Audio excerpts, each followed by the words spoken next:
Okay. Harragaa wanti nu ilaallu faayidaa moobaayiliin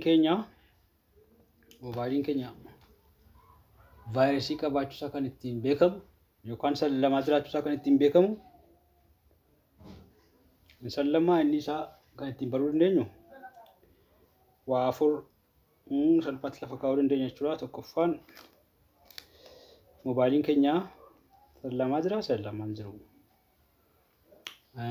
Kan vaayirasiin galeera vaayirasiin hin galle appilikeeshinii wayii keessa jiraachuu kan nu hin beekne kan nu miidhu keessa jiraachuu kan ittiin beekamu moobaayiliin keenya amala hin barbaachifne agarsiisu jechuudha. Amala eegasii hin qabne gaafa nutti agarsiisu shakkuu qabna.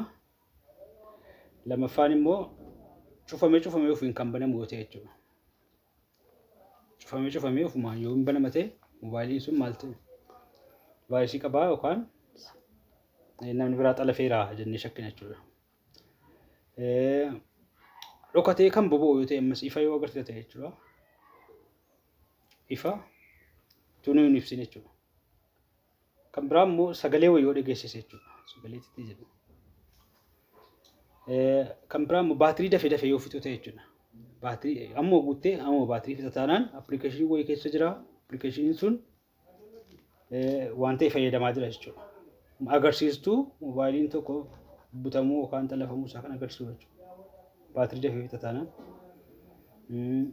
Inni kan biraa barreeffama adda addaa barreeffama nu hin beekne yoo nutti gadhiise barreeffama chaayinaa ta'uu danda'a barreeffama lakkoofsaa kan paaswordii wal qabate waan akkasii yoo qabaate moobaayiliin kun shakkuu qabna jechuudha. Moobaayilii kan ishee gochisiisuu qabna ilaaluu qabna jechuudha. Kan biraa immoo utuu bakka bal'aa qabu utuu miimooriin isaa GB isaa guddaa ta'ee jiru yoo maal ta'edha yoo takkatu guuteera jedhee tajaajila jechuudha. Storage full jedhee yoo nu rakkisee moobaayilii kana shakkuu qabna jechuudha. Isa kanaaf egaa furmaan isaa jira jechuudha. Furmaata isaa yeroo biraa